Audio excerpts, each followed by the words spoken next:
Lawang Sewu, an ancient building that holds thousands of stories.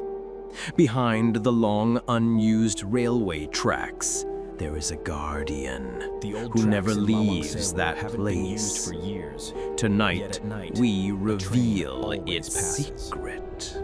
In the underground passages of Lawang Sewu, the sound of trains can be heard, even though the tracks have long been dead. A night watchman once said he saw the figure of a headless soldier walking on the tracks.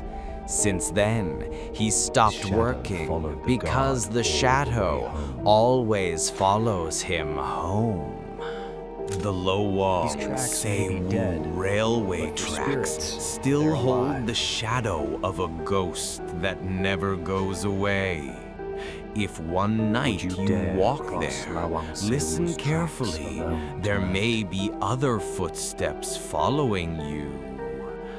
Don't forget to like, share, and subscribe for more horror stories.